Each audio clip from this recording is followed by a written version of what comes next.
சட்டமன்றத்தில் பிரதிபலிப்பார், உங்களுக்காக உரத்து பேசுவார்.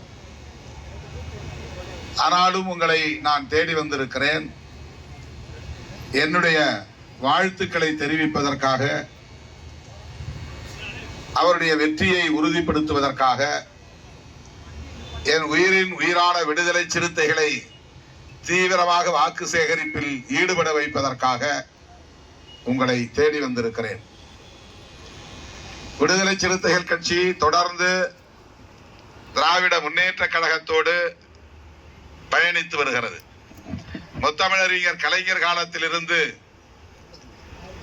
விடுதலை சிறுத்தைகள் கட்சி திராவிட முன்னேற்ற கழகத்தோடு சில ஆண்டுகள் தவிர இந்த 25 ஆண்டுகளில் பெரும்பாலான தேர்தல்களில் திமுகவோடு இணைந்து பயணிக்கிறோம். அதற்கு காரணம் பெரியார், அண்ணா ஆகிய மாமனிதர்களின் கொள்கைகளை உள்வாங்கிக் கொண்டு விளிம்பு நிலை மக்களுக்காக போராடுகிற ஒரு இயக்கம் திராவிட முன்னேற்ற கழகம் என்கிற புரிதலின் அடிப்படையில் தான் நான் மாணவ பருவத்திலிருந்து திராவிட முன்னேற்ற கழகத்தின் அனைத்து போராட்ட நடவடிக்கைகளையும் கவனித்து வருகிறவன். நான் ஒரு இயக்கத்தின் தலைவராக பொறுப்பேற்ற பிறகு 2001 முத்தமிழறிஞர் கலைஞர் அவர்களை சந்தித்த நாளிலிருந்து இன்றைக்கு தளபதி தலைமை தாங்குகிற இந்த நாள் வரையில் திராவிட முன்னேற்ற கழகத்தின் சமூக நீதி போராட்டங்களை பார்த்து வருகிறவன் என்பதை தாண்டி அவர்களோடு இணைந்து களம் கண்டு வருகிறவன். இந்த தேர்தலில் கூட எப்படியாவது விடுதலை சிறுத்தைகள் கட்சியை கூட்டணியில் இருந்து வெளியேற்றி விடலாம் என்று பலரும் முயற்சித்தார்கள். என்னென்னவோ ஆசை காட்டி பார்த்தார்கள். திமுக கூட்டணியில் இருந்து திருமாவளவன் வெளியேறினால் அந்த கூட்டணியை பலவீனப்படுத்தி விட முடியும், சிதறடித்து விட முடியும். திமுக கூட்டணி சிதறினால் திமுகவை வீழ்த்திவிட முடியும் என்றெல்லாம் கணக்கு போட்டு பார்த்தார்கள்.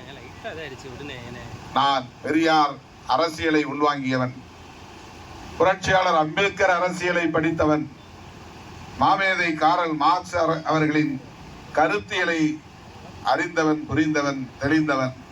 ஆகவேதான் இந்த மண்ணில் சங்பரிவார் கும்பலுக்கு இடமில்லை என்பதில் விடுதலை சிறுத்தைகள் உறுதியாக இருக்கிறோம். அதிமுக இன்றைக்கு பாஜகவை தனது தோளிலே தூக்கி வருகிறது. அதிமுக பாஜகவோடு கூட்டணி வைத்ததை அவர்களாலேயே நியாயப்படுத்தி சொல்ல முடியாது. நாங்கள் திமுகவோடு ஏன் கூட்டணி வைத்திருக்கிறோம் என்பதை எங்களால் நியாயப்படுத்த முடியும்.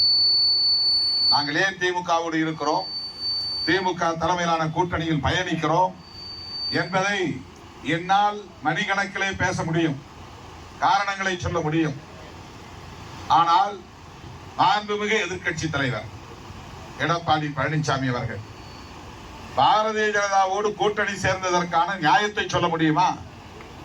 எந்த அடிப்படையிலே பிஜேபியோடு அதிமுக கூட்டணி வைத்தது? அதிமுகவினுடைய மேலாள் பொதுச் செயலாளர் மறைந்த முதலமைச்சர் செல்வி ஜெயலலிதா அம்மையார் அவர்கள் ஒரு பொது தேர்தலிலே வெளிப்படையாக சொன்னார், நான் என் அரசியல் வாழ்வில் பெரும் தவறு இழைத்து விட்டேன், பிழை செய்து விட்டேன். பாஜகவோடு கூட்டணி வைத்தது நான் செய்த பெரும் பிழை. அதற்கு பரிகாரமாகத்தான் அவர்களின் ஆட்சியை கவிழ்த்தேன் என்று சொன்னவர் ஜெயலலிதா அம்மையார். அது மட்டுமில்லாமல் ஒரு நாடாளுமன்ற பொது தேர்தலில் மோடியா லேடியா மோதி பார்ப்போம் வா என்று அழைத்தவர் ஜெயலலிதா அம்மையார். அது மட்டுமல்ல, அதிமுக கடந்த காலத்தில் செய்த தவறை இனி எந்த காலத்திலும் செய்யாது, இனி ஒருபோதும் பாஜகவோடு அதிமுக கூட்டணி அமைக்காது என்று சொன்னார். இது எடப்பாடி பழனிசாமி அவர்களுக்கு தெரியுமா தெரியாதா? அதிமுகவை நம்பிக்கொண்டிருக்கிற அந்த கட்சியின் தொண்டர்களுக்கு தெரியுமா தெரியாதா? அதிமுக எந்த அடிப்படையிலே பாஜகவோடு கூட்டணி வைத்தது என்பதை நியாயப்படுத்த அவர்களால் முடியுமா? முடியாது. அந்த கூட்டணியில் இடம்பெற்றுள்ள ஒவ்வொரு கட்சியும் ஒருவருக்கொருவர் கடுமையாக விமர்சித்துக் கொண்டவர்கள் என்பது மட்டுமின்றி அவர்கள் சவால் விட்டுக் கொண்டவர்கள். எடப்பாடி அவர்களோடு கூட்டணி வைத்தால் தூக்கு போட்டு சாகலாம் என்று சொன்ன தலைவர் இன்றைக்கு அதிமுக கூட்டணியில் இருக்கிறார். எடப்பாடி அவர்களை மிக கடுமையாக விமர்சித்த பாமக அன்புமணி இன்றைக்கு அதிமுக கூட்டணியிலே இடம்பெற்றிருக்கிறார். பாஜகவை கடுமையாக விமர்சித்த எடப்பாடி அவர்கள் இன்றைக்கு பாஜகவோடு கைகோர்த்து நிற்கிறார். கொஞ்சம் கூட அவர்களுக்கு கருத்தியல் அடிப்படையில் எந்த பொருத்தமும் கிடையாது. முரண்பட்டவர்கள் இன்றைக்கு தேர்தல் ஆதாயத்திற்காக மட்டுமே கைகோர்த்து நிற்கிறார்கள். இந்தியாவிலே எல்லா மாநிலங்களிலும் பாஜகவினர் தமது கைவரிசையை காட்ட முடிகிறது.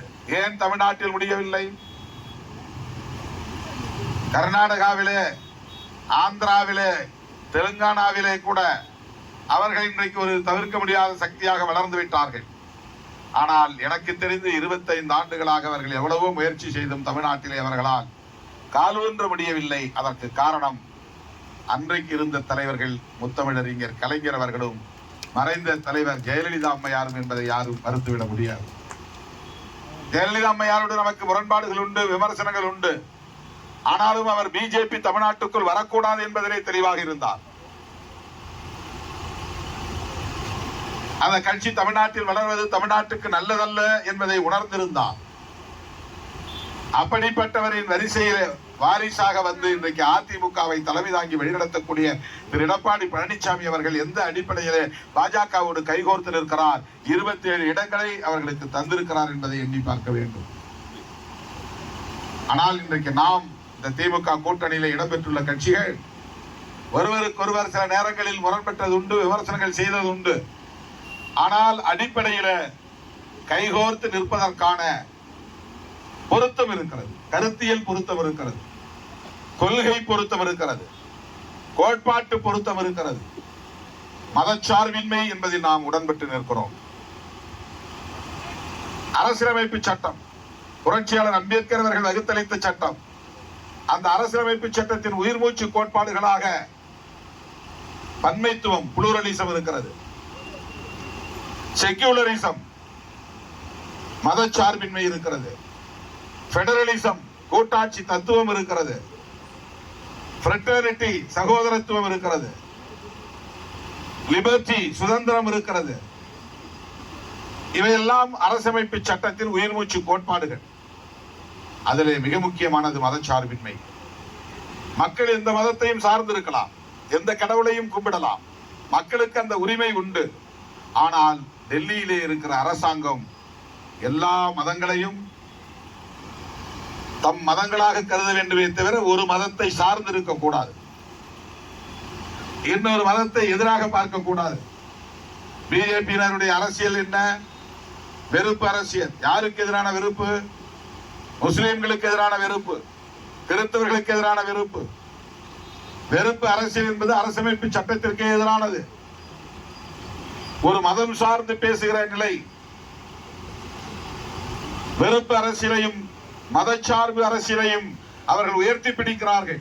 அரசமைப்பு சட்டத்திற்கே எதிரான கூட்டணி பாஜக கூட்டணி. ஆகவேதான் திராவிட முன்னேற்ற கழகத்தின் தலைவரான அண்ணன் தளபதி ஸ்டாலின் அவர்களின் தலைமையில் ஒன்று சேர்ந்திருக்கிற கட்சிகள் 2016 காவிரி நீர் உரிமைக்காக யாத்திரை பயணம் மேற்கொண்ட நாளில் இருந்து இந்த நாள் வரையில் ஒரு கட்சி கூட வெளியேறாமல் கட்டுக்கோப்பாக இருக்கிறோம். கொள்கை அடிப்படையில் ஒரு கட்சி கூட இல்லை. புதிதாக கட்சிகள் இங்கே வந்து சேர்ந்திருக்கின்றன. இந்த தேர்தலில் தேமுதிக வந்து சேர்ந்திருக்கிறது, SDPI சேர்ந்திருக்கிறது, மனிதநேய ஜனநாயக கட்சி சேர்ந்திருக்கிறது, வீரத்தமிழர் கழகம் என்ற முத்திரையர் சமூகத்திற்கான கட்சி சேர்ந்திருக்கிறது. சீட்டே இல்லாமல் பல கட்சிகள் சேர்ந்திருக்கின்றன. ஆட்சியிலும் பங்கு தருவோம், அதிகாரத்திலும் பங்கு தருவோம் என்று சொன்ன விஜய் அவர்களோடு போய் யாரும் சேரவில்லை. அதிகாரத்தில் பங்கு தருகிறோம் என்று வெளிப்படையாக அவர் கூவி அழைத்தும் கூட யாரும் போய் அவரிடத்தில் சேரவில்லை. அதிமுக கூட்டணியில் இருந்த தேமுதிக அங்கிருந்து விலகி திமுக கூட்டணியில் சேர்ந்திருக்கிறது. எப்படி இந்த தலைமை, திமுக கூட்டணியின் தலைமை ஒரு கொள்கை சார்ந்த தலைமையாக அல்லது மக்கள் நலன் சார்ந்த தலைமையாக இருக்கிறது என்பதற்கு இந்த கட்சிகள் எடுத்த நிலைப்பாடு ஒரு காரணம். எனவேதான் விடுதலை சிறுத்தைகள் கட்சி அண்ணன் தளபதி அவர்களின் கைகளை இறுக பற்றிக் கொண்டு பெரியாரும் அண்ணாவும் கட்டி காத்த சமூக நீதியை, முத்தமிழறிஞர் கலைஞர் அவர்கள் கட்டி காப்பாற்றிய சமூக நீதியை வலதுசாரிகளால் பலியாக விடாமல் தடுக்கும் நோக்கில், சாதி வெறியர்களுக்கும் மத வெறியர்களுக்கும் இந்த மண்ணில் இடமில்லை, விரட்டி அடிப்போம் என்கிற நோக்கில் இன்றைக்கு அண்ணன் தளபதி அவர்களின் கைகளை இறுக பற்றி கொண்டு பயணிக்கிறோம். இந்த கூட்டணி 200 இடங்களில் வெற்றி பெறும். அண்ணன் தளபதி அவர்கள் உறுதியளித்திருக்கிறார். முதல் காரணம், இந்த கூட்டணி பலம்.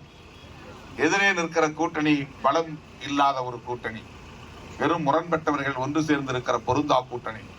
நம்முடைய கூட்டணி கருத்தியல் சார்ந்த கூட்டணி, கொள்கை பிடிப்புள்ள கூட்டணி, கோட்பாட்டு பிடிப்புள்ள கூட்டணி, நடைமுறையில் பொருந்துகிற கூட்டணி, வலுவான கூட்டணி, எண்ணிக்கை பலம் கொண்ட கூட்டணி, மக்களின் பேராதரவை பெற்ற கூட்டணி. எனவே முதல் காரணம் கூட்டணி பலம். இரண்டாவது காரணம், இந்த 5 ஆண்டுகளில் தளபதி அவர்களின் தலைமையிலான திராவிட மாடல் என்று சொல்லுகிற இந்த திராவிட முன்மாதிரி அரசு சாதித்திருக்கிற சாதனைகள்.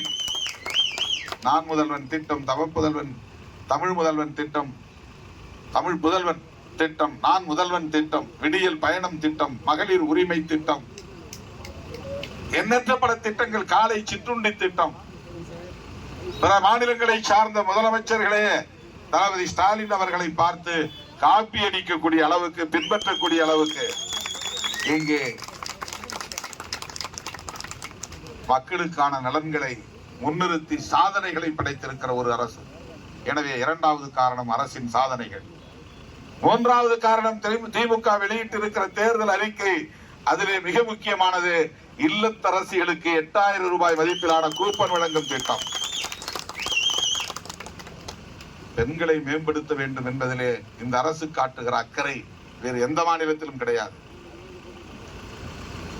மகளிர் உரிமை திட்டம் என்பது மகளிரினுடைய நலன்களை முன்னிறுத்துகிற திட்டம். விடியல் பயணம் என்பது மகளிரை முன்னிறுத்துகிற திட்டம். கூப்பன் 8000 ரூபாய் வழங்குகிற திட்டம் மகளிரை முன்னிறுத்துகிற திட்டம். இப்படி சொல்லிக்கொண்டே போகலாம்.